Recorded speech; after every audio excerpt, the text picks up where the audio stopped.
أعوذ بالله من الشيطان الرجيم بسم الله الرحمن الرحيم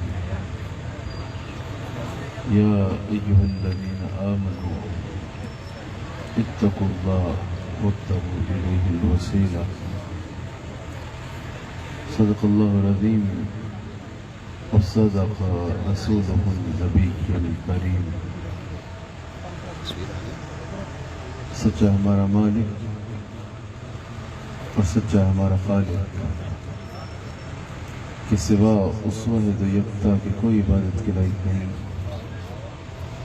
اور سچے اس کے پیارے حبیب آپ کے اور میرے آقا و مولا رحمت للعالمین خاتم النبیین حضرت سیدنا و مولانا محمد رسول اللہ صلی اللہ علیہ وآلہ وسلم کہ جن کے ذکر کی اس خوبصورت محفل میں اور آپ حاضر ہیں۔ الحمدللہ ہر سال کی طرح اس برس پھر تاننے والا کے عشاقان مصطفیٰ اس مقام پر اپنے آقا علیہ الصلوۃ والسلام کے ساتھ عقیدتوں اور محبتوں کا اظہار کرتے ہوئے جمع ہے۔ اللہ کریم آپ سب کو اس پر اجر عظیم عطا فرمائے، سجانے والوں کو سجانے پر اور آنے والوں کو آنے پر اللہ تعالیٰ اپنے رحمت کے تمام دروازے ان پہ کھول ڈالے۔ حضور علیہ الصلوۃ والسلام کے میلاد کا مہینہ ہے، وہ مہینہ ہے کہ نثار تیری چہل پہل پر ہزاروں عیدیں ربیع الاول، سوائے ابلیس کے جہاں میں سبھی تو خوشیاں منا رہے ہیں۔ حضور علیہ السلام کے میلاد کا مہینہ ہے، اللہ تعالیٰ حضور علیہ السلام کا صدقہ آپ سب پر اپنی رحمت کے تمام دروازوں کو کھول ڈالے۔ ہم جب بھی حضور علیہ السلام کا میلاد مناتے ہیں، یا جب بھی اللہ کے حضور دعا کرتے ہیں، یا جب بھی ہم کوئی بھی مصیبت میں ہوتے ہیں، پریشانی میں بھی ہوتے ہیں، یعنی خوشی کی انتہا ہو، میلاد منائیں، وہاں ہاتھ اٹھائیں، یا کوئی دنیا کی پریشانی بھی ہو، کوئی مصیبت آ جائے، ہمارا طریقہ ہے کہ ہم حضور علیہ السلام کا وسیلہ اللہ سے مانگا کرتے ہیں۔ ہم جب اللہ سے مانگتے ہیں، حضور علیہ السلام کے وسیلے سے مانگتے ہیں، اور ہم یہ خیال کرتے ہیں، یہ ہمارا عقیدہ ہے کہ جب ہم حضور علیہ السلام کے وسیلے سے ہاتھ اٹھائیں گے تو اللہ کریم کی رحمت ہمارا مقدر ٹھہرے گی۔ بعض حضرات کہتے ہیں کہ بھئی اس میں شریعت میں اس کی اجازت نہیں ہے، یہ شریعت کے خلاف ہے، یا معاذ اللہ وسیلہ مانگنا جو ہے یہ شرک ہے، یا یہ بدعت ہے، یا یہ شریعت کے خلاف عمل ہے۔ اور اہل سنت کا یہ عقیدہ ہے کہ اگر اللہ تعالیٰ کے بارگاہ میں حضور کا وسیلہ پیش کیا جائے تو اس سے کرم دوبارہ ہو جاتا ہے۔ بعض لوگ پوچھتے ہیں یہ جائز ہے یا نہیں جائز؟ ہمارا اہل سنت کا عقیدہ یہ ہے، ہمارا عقیدہ یہ ہے، میں جو بات کرتا ہوں الحمدللہ تب ہی کرتا ہوں جب اس سے قرآن و حدیث کا ثبوت میرے پاس موجود ہو اور بیان کر سکوں۔ ہمارا یہ عقیدہ ہے، نہ صرف یہ کہ حضور علیہ السلام کا وسیلہ مانگنا جائز ہے، بلکہ اگر قرآن کی روح سے دیکھا جائے تو حضور علیہ السلام کا وسیلہ مانگنے کا اللہ نے حکم فرمایا ہے، اور اللہ تعالیٰ نے اپنی رضا، مغفرت اور اپنی خوشنودی جو ہے اس کو مشروط کیا ہے وسیلہ مصطفیٰ کے ساتھ، کہ اگر حضور کے وسیلے سے مانگو گے تب ہی مجھے تواب پاؤ گے، تب ہی مجھے رحیم پاؤ گے۔ اگر حضور کا وسیلہ نہ اپنایا تو تمہیں مقدر رحمت ٹھہر نہیں سکتی۔ حضور علیہ السلام کا وسیلہ اپنائے بغیر رحمت تمہارا مقدر تب ہی ٹھہرے گی جب تم حضور علیہ السلام کا وسیلہ اپناؤ گے۔ اللہ کریم نے قرآن کریم میں ارشاد فرمایا، یا ایھا الذین آمنوا اتقوا اللہ، اے ایمان والو اللہ سے ڈرو، تقوی اختیار کرو، صاحب تقوی ہو جاؤ، اور پھر وابتغوا الیہ الوسیلہ، اور اس کی طرف وسیلہ تلاش کرو، اس کی طرف وسیلہ تلاش کرو۔ اب اللہ کی طرف وسیلہ تلاش کرنا ہے۔ اعلیٰ حضرت نے بھی یہاں اس آیت پہ تبصرہ کرتے ہوئے کہا کہ اب اللہ نے فرمایا ہے کہ اللہ کی طرف وسیلہ تلاش کرو، تو کیا اب اللہ کی طرف اللہ کو ہی وسیلہ بنا لیا جائے؟ کیا اللہ کی طرف اللہ کو ہی وسیلہ بنا لیا جائے گا؟ نہیں، اللہ کی طرف وسیلہ تلاش کرنا ہوگا۔ اور اعلیٰ حضرت کہتے ہیں کہ اللہ تک جتنے وسیلے پہنچتے ہیں، جتنے وسیلے ہیں اللہ تک پہنچنے پہنچنے کے لیے سب سے مضبوط وسیلہ حضور علیہ السلام کا وسیلہ ہے، سب سے مضبوط وسیلہ رسول اللہ صلی اللہ علیہ وآلہ وسلم کا وسیلہ ہے۔ اور اس آیت کی تفسیر میں یا ایھا الذین آمنوا اتقوا اللہ وابتغوا الیہ الوسیلہ، وابتغوا الیہ الوسیلہ کہ اس کی طرف وسیلہ تلاش کرو۔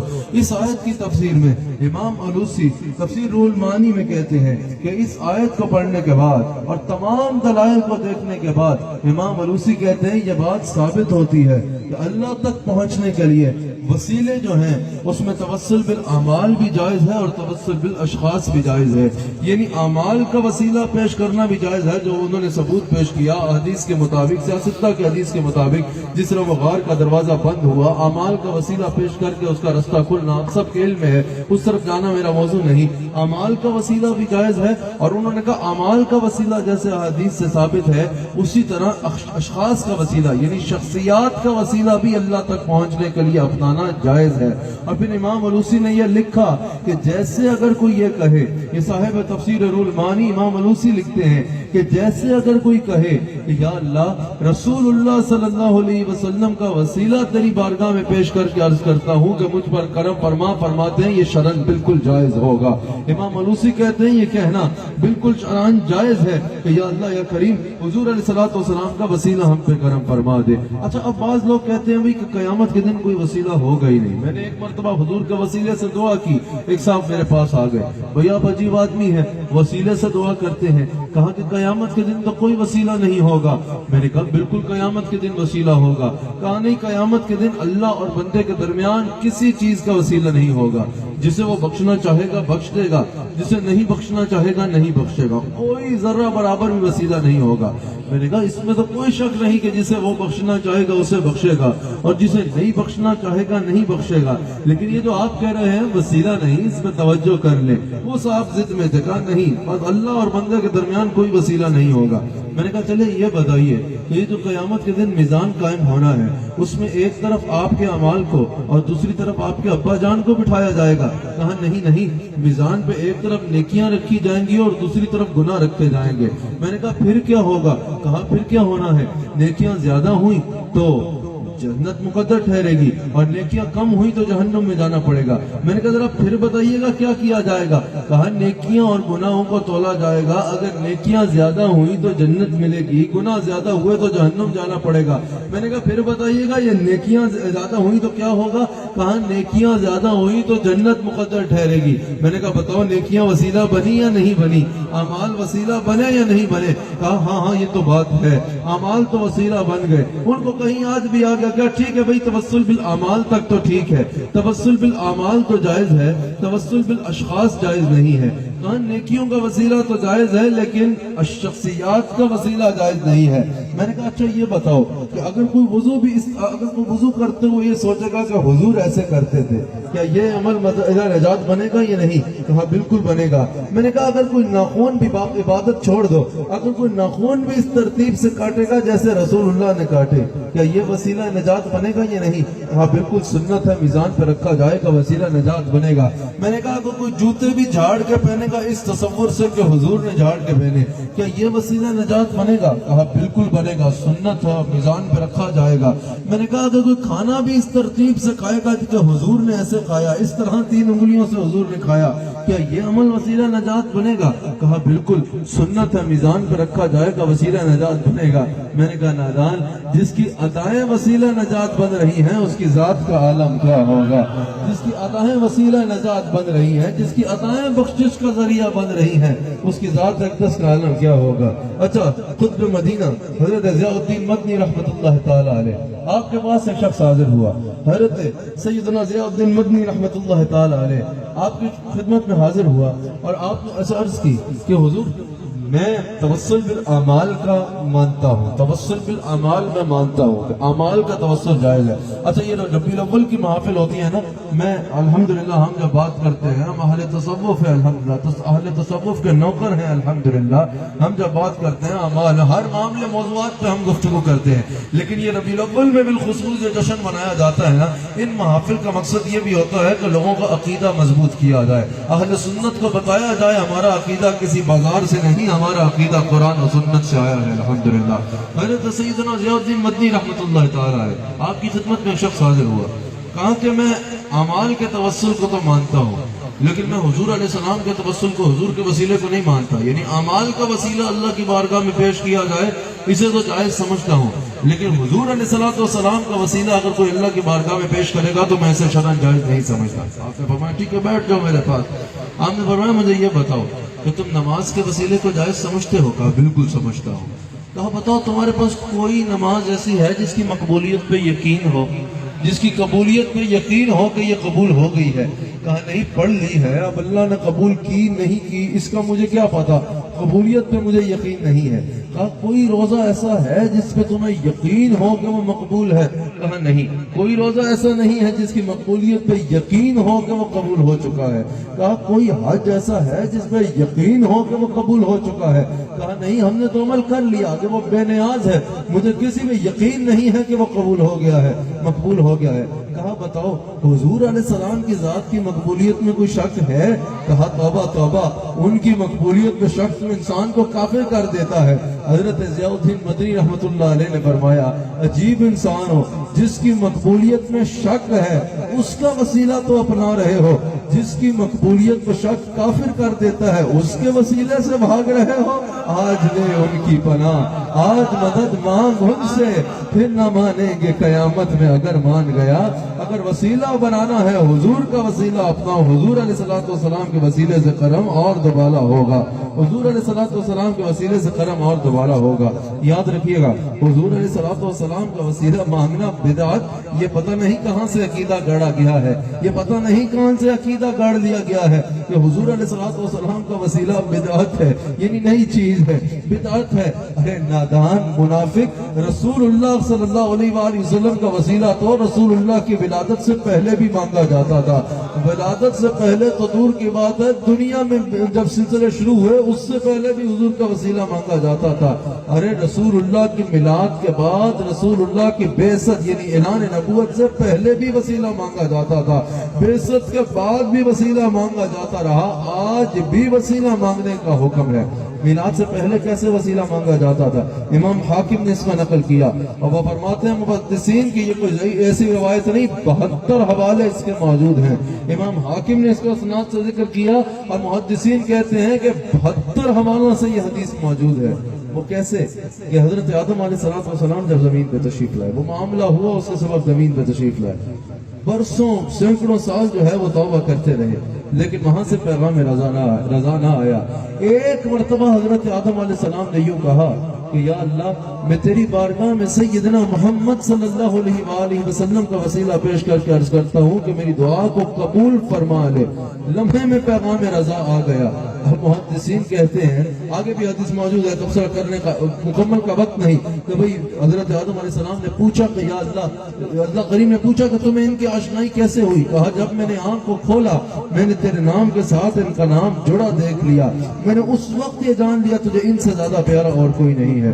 اب یہاں بعض محدثین نے تبصرہ کرتے ہوئے کہا کہ آدم علیہ السلام نے پہلے دن ہی حضور کا وسیلہ پیش کیوں نہ کیا؟ کہتے ہیں کہ اس میں راز تھا کہ قیامت تک آنے والی اولاد آدم جان لے اللہ کی اس میں رضا تھی کہ اگر حضرت آدم علیہ السلام کی توبہ حضور کے وسیلے سے قبول ہو رہی ہے تو اولاد آدم بھی حضور کے وسیلے سے نہ بھاگے۔ سورہ بقرہ میں موجود ہے، اللہ کریم نے ذکر فرمایا کہ جب یہود جو ہیں کہ حضور علیہ السلام کی بعثت سے پہلے، حضور کے میلاد سے بھی پہلے، جب یہود کفار کے خلاف برسر پیغار آتے تھے، وہ حضور علیہ السلام کا وسیلہ مانگتے تھے اور حضور کے وسیلے سے اللہ تعالیٰ انہیں سب فتح عطا فرماتا تھا۔ سورہ بقرہ کی آیت نمبر 89 ہے۔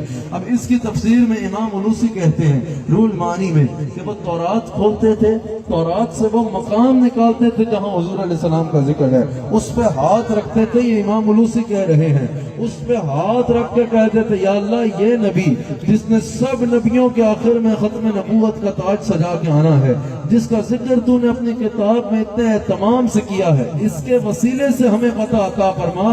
حضور کے وسیلے سے اللہ یہودیوں کو پتہ دیتا تھا۔ اور میں سوال کرنا چاہتا ہوں، میرے نبی سے پہلے یہودی میرے نبی کے وسیلہ مانگے، اور قرآن میں ذکر آئے کہ ان کو فتح ملتی تھی تو میرے نبی کے وسیلے سے ملتی تھی، تو آج اگر کوئی رسول اللہ کا غلام رسول اللہ کا وسیلہ مانگے گا تو اس کو کیوں نہیں عطا ہوگا؟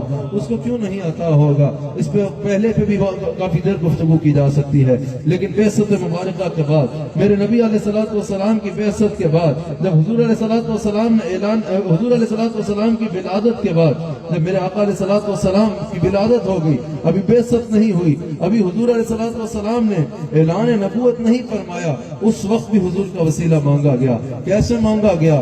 حضرت ابو طالب حضور علیہ الصلوۃ والسلام کو لیتے ہیں، مکہ میں قید سالی ہوگی، بارش نہیں ہو رہی، حضرت ابو طالب نے حضور علیہ الصلوۃ والسلام کا ہاتھ پکڑا، حضور علیہ الصلوۃ والسلام کو مطاف میں لے کے گئے، حضور علیہ الصلوۃ والسلام کو دیوار کعبہ کے ساتھ لگایا، اس پر کسی نے اختلاف نہیں کیا آج تک، حضور علیہ الصلوۃ والسلام کو دیوار کعبہ کے ساتھ لگایا، اور حضور علیہ الصلوۃ والسلام کو دیوار کعبہ سے لگا کے حضرت ابو طالب نے دعا کی کہ یا اللہ اس سونے چہرے والے جوان کے صدقے سے بارش عطا فرما، اس نورانی چہرے والے کے صدقے سے بارش عطا کر دے۔ حضرت ابو طالب کا یہ دعا کرنا تھا کہ اسی وقت بارش برسنا شروع ہو گئی، قید سالی ختم ہو گئی اور بارش برسنا شروع ہو گئی۔ حضرت ابو طالب نے حضور علیہ الصلوۃ والسلام کی ولادت بعثت مبارکہ کے بعد اشعار کہے، جو اشعار امام بخاری نے بھی نقل کیے ہیں، وہ اشعار امام بخاری نے بھی نقل کیے ہیں۔ اس میں پریشان نہ ہو، میں ایمان اور عدم ایمان کی بات نہیں کر رہا، اس بات کو سب نے مانا ہے کہ اس وقت حضرت ابو طالب نے حضور کی بعثت کے بعد یہ اشعار کہے،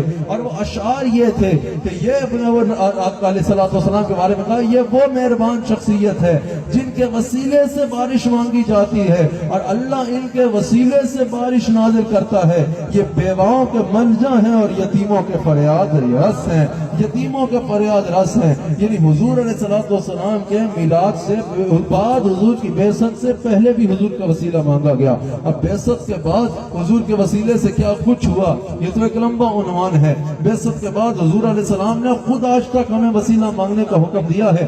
امام ترمذی کا حدیث کو نقل کرتے ہیں، اور امام ترمذی حدیث کا وہ امام ہے جو صرف حدیث کی سند نہیں بتاتا بلکہ اس کا درجہ بھی بتاتا ہے۔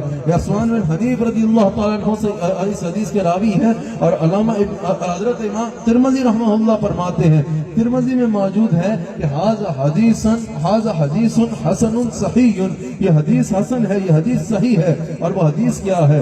اور تو اور اس حدیث کو علامہ ابن تیمیہ نے بھی نقل کیا ہے، اور علامہ ابن تیمیہ جو غیر مقلدوں کا امام ہے، علامہ ابن تیمیہ نے بھی کہا کہ یہ حدیث صرف حضرت عثمان بن حنیف نے جس صحابی کے لیے وہ مروی ہے، صرف اس کے لیے نہیں تھی۔ علامہ ابن تیمیہ جو غیر مقلدوں کا امام ہے، اس نے بھی کہا کہ یہ قیامت تک امت رسول صلی اللہ علیہ وآلہ وسلم کے لیے جاری ہے۔ اور وہ حدیث کیا ہے کہ حضور علیہ السلام جلوہ گر ہے، ایک نابینا صحابی حاضر ہوتے ہیں، عرض کرتے ہیں یا رسول اللہ آنکھ چاہیے، آنکھ نہیں ہے، زندگی اندھیر ہے، آنکھ عطا فرما دے۔ اور میں یہاں کہنا چاہوں گا اگر کوئی بھی بیمار میرا یہ خطاب سن رہا ہے یا سنے گا، وہ اس کو اپنا لے، اس حدیث کو سنے اور یہ طریقہ اپنا۔ میں یہ نہیں کہہ رہا میں یہ کر دوں گا یا میں وہ کر دوں گا، میں کچھ بھی نہیں کر سکتا۔ حضور علیہ الصلوۃ والسلام نے فرما دیا اس حدیث میں جو ہے، یہ ہر ایک کے لیے، میں نے کہا علامہ ابن تیمیہ نے بھی کہا کہ یہ قیامت تھا، اس کے کہنا ہمارے لیے نہیں، لیکن جن کو یہ ثابت کرنا ہو ان کے لیے بہت ہے۔ علامہ ابن تیمیہ نے بھی کہا ہے، اور امام ترمذی فرماتے ہیں ھذا حدیث حسن صحیح، اور صوفیاء نے کہا ہے کہ یہ حدیث قیامت تک ہر بیمار کے لیے شفا کا رستہ ہے۔ وہ کیا ہے کہ حضور علیہ السلام کی بارگاہ میں نابینا صحابی حاضر ہوئے، عرض کی یا رسول اللہ آنکھ نہیں ہے، زندگی اندھیر ہے، بینائی چاہیے۔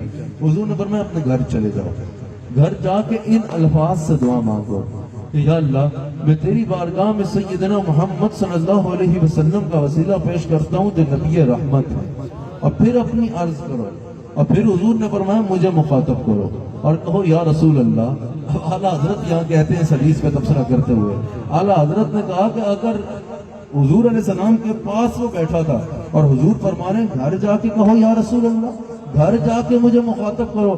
جب سامنے بیٹھا ہے تو سامنے بیٹھ کے کہہ لینا. حضور فرمانے گھر جا کے مخاطب کرو. اعلیٰ حضرت نے جو ندائے یا رسول اللہ کے ثبوت میں لکھی ہے، دلائل میں یہ دلیل بھی لکھی ہے. اعلیٰ حضرت نے کہا سامنے بیٹھا ہے، لیکن حضور فرمانے گھر جا کے کہو یا رسول اللہ سفارش کریں. اس کی وجہ یہ اعلیٰ حضرت کہتے ہیں کہ حضور قیامت تک آنے والوں کو بتانا چاہتے تھے اگر کوئی پریشانی ہو جائے نا، مدینہ پاک نہ آ سکو تو پریشان نہ ہونا.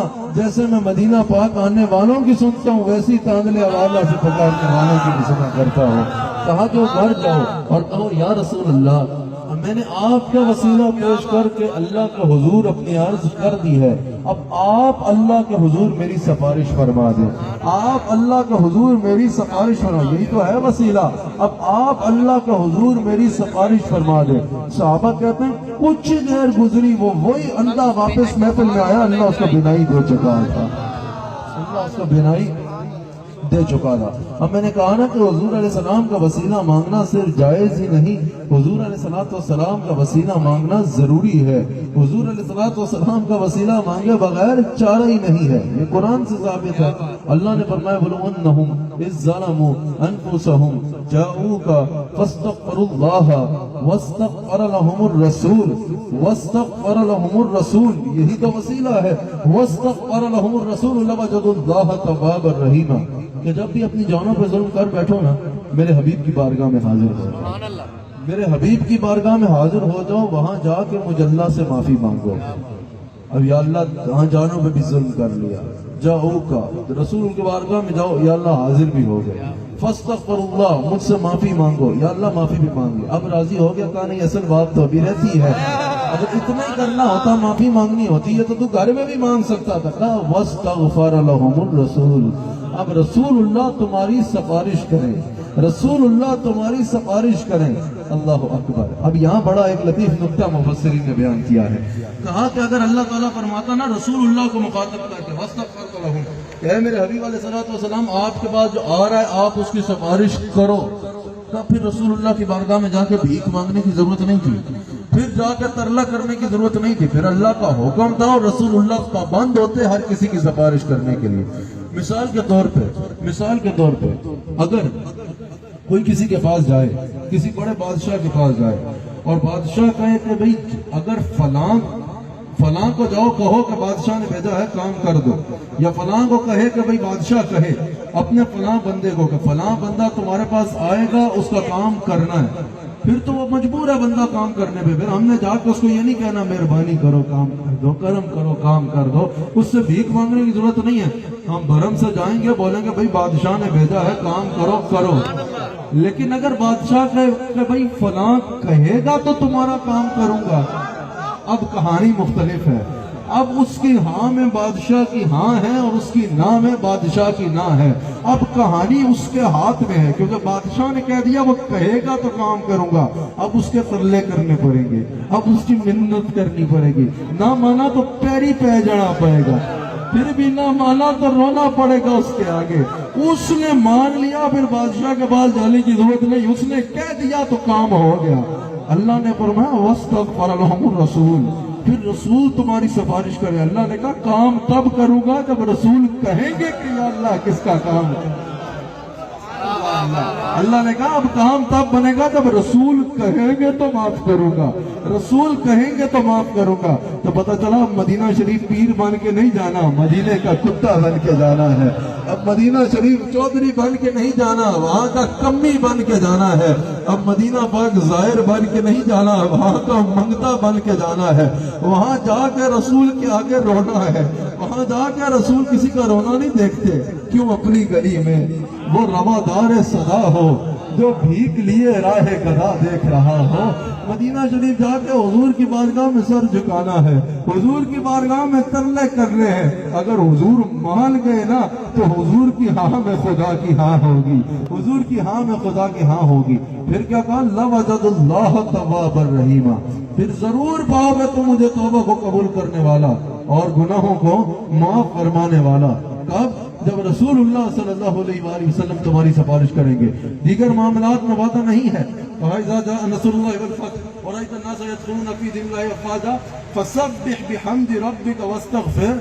اگر اللہ کی تسبیح کرو گے، اللہ کے حمد بیان کرو گے اور اس کی بارگاہ میں توبہ کرو گے، انہ کان توابا، بے شک بخشنے والا ہوں۔ وعدہ نہیں کیا بخشنے کا، لیکن یہاں کہا واستغفر لهم الرسول، اگر رسول کی بارگاہ میں چلا گئے تو لوجد اللہ توابا رحیما، پھر یہ وعدہ ہے ضرور پاؤ گے مجھے توبہ کو قبول کرنے والا اور رحم فرمانے والا۔ اللہ نے کہا اگر حضور کی بارگاہ میں پہنچ گئے نا تو خدا بھی تمہارا اور خدائی بھی تمہاری۔ رسول اللہ کی بارگاہ میں پہنچ گئے تو پھر کوئی شک نہیں ہے، اگر حضور کی بارگاہ میں پہنچ گئے تو میری رحمت تمہارا مقدر ٹھہرے گی۔ حضور علیہ السلام کے وسیلے سے ملا جس کو جو ملا، حضور علیہ السلام کے وسیلے سے مل رہا ہے جس کو جو مل رہا ہے، حضور علیہ السلام کے وسیلے سے ملے گا جس کو جو ملے گا۔ آج اگر ہم پہ عذاب نہیں آتا، پہلے قوموں اگر عیب ان میں ہوتے، عیب حد سے زیادہ بڑھ جاتے تو ان پر اللہ کا عذاب آ جاتا۔ آج ہر عیب ہونے کے باوجود ہم میں اگر عذاب نہیں آتا تو اس کی کیا وجہ ہے؟ کہ بہت بڑی بڑی خانقاہیں ہیں یہاں پر، ہرگز نہیں۔ بہت بڑے بڑے مدرسے بن گئے ہیں یہاں پر، ہرگز نہیں۔ کیا بہت بڑے بڑے صاحب دستار رہتے ہیں دنیا میں؟ ہرگز یہ وجہ نہیں۔ کیا کعبۃ اللہ ہے اس وجہ سے عذاب نہیں آتا؟ ہرگز نہیں۔ اللہ نے فرمایا وما کان اللہ لیعذبہم وانت فیہم، جب کفار نے کہا نا کہ اگر ہم جھوٹے ہیں تو ہم پہ عذاب کیوں نہیں آتا، اللہ فرماتا اگر اللہ نے فرمایا کہ رسول اللہ نہ ہوتا نا تینوں لگ پتہ جانتا ایسا عذاب دیتا، لیکن اب وما کان اللہ لیعذبہم وانت فیہم، اے میرے حبیب علیہ السلام یہ میری شان ہی نہیں ہے کہ آپ ان کے درمیان موجود ہوں اور ہمارا عذاب انہیں آن گھیرے، ہم ان کو عذاب دیں، یہ ہماری شان کے شایع نہیں ہے۔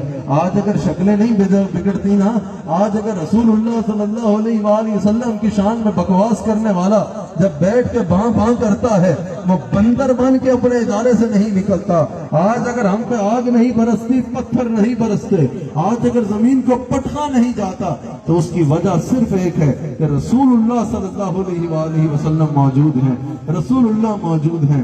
اگر اللہ کو جانتے بھی ہو بھائی تو کس کے صدقے جانتے ہو؟ اللہ کریم نے فرمایا وما کان اللہ کریم نے فرمایا لولا کلمہ اظہرت ربوبیہ، اے میرے حبیب علیہ السلام اگر آپ کو بھیجنا مقصود نہ ہوتا نا میں اپنے ہونے کے بارے میں کسی کو بتاتا ہی نہیں، اپنے بارے میں بھی کسی کو بتاتا ہی نہیں۔ او بھائی کہنے والے کہ مجھے رسول اللہ کے وسیلے کی ضرورت نہیں، ڈائریکٹ اللہ سے مانگو گا، اگر رسول اللہ نہ ہوتے نا اول تو ہوتا ہی نہیں، لیکن اگر تو اپنا آپ تصور بھی کر لے، اللہ فرماتا ہے میں نے اپنے بارے میں تجھے بتانا ہی نہیں تھا۔ اگر تو اللہ کو جانتا ہے تو وہ بھی میرے نبی علیہ السلام کے صدقے سے جانتا ہے، میرے نبی علیہ السلام کے وسیلے سے جانتا ہے۔ اگر حضور علیہ السلام نہ ہوتے تو تمہیں رب کا بتانے والا کون ہوتا؟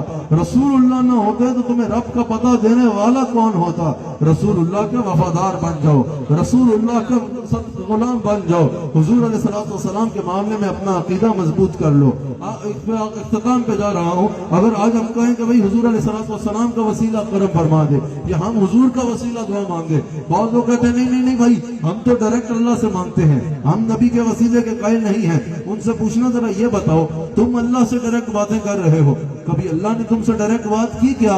وہ کہے گے نہیں اللہ نے تو ہم سے کبھی ڈائریکٹ بات نہیں کی۔ کہا کیوں نہیں کی؟ تو وہ سورہ بقرہ کی آیت سنائیں گے کہ اللہ نے فرمایا کسی بندے کی یہ مجال نہیں ہے کہ اللہ اس سے کلام کرے۔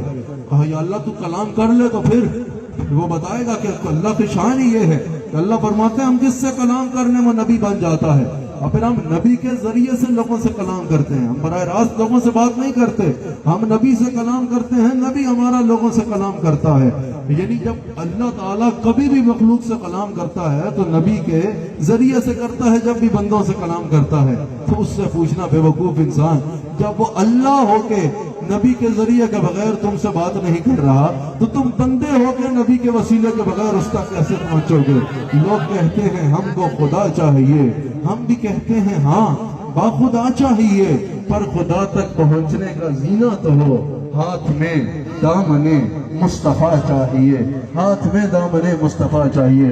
رسول اللہ کے غلاموں میلاد مصطفیٰ کو مناؤ اور پیغام مصطفیٰ کو اپنا لو، پیغام مصطفیٰ کو اپنی زندگی کا حصہ بنا لو، حضور علیہ السلام کی سیرت کے سانچے میں اپنی زندگی کو ڈالنے کی کوشش کرو، تبھی ہم عاشق رسول کہلانے کے لائق ہوں گے۔ اللہ تعالی ہمیں صحیح معنوں میں حضور علیہ السلام کا غلام بنائے۔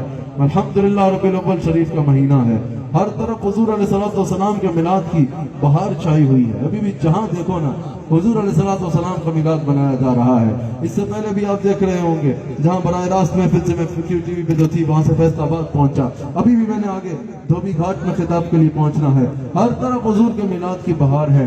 بس سنیو، ہمارے لیے ضروری یہ ہے کہ ہمارا حضور علیہ السلام سے تعلق موسمی صرف ربیع الاول کے مہینے تک محدود نہیں ہونا چاہیے، بلکہ ہمارا اعمال سے وہ نظر آنا چاہیے، ہمارے کردار سے وہ نظر آنا چاہیے، ہمارے چہرے سے وہ نظر آنا چاہیے. ہمارا کردار کوئی دیکھے تو اس کو نظر آئے. یہ صرف میلاد مصطفیٰ مناتا نہیں ہے بلکہ پیغام مصطفیٰ کو اپنائے ہوئے ہے.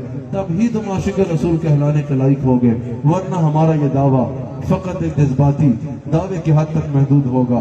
عیدگاہ شریف میں انشاءاللہ 12 ربیع الاول شریف کو عظیم الشان جشن آمد رسول صلی اللہ علیہ وآلہ وسلم کا انعقاد ہو رہا ہے.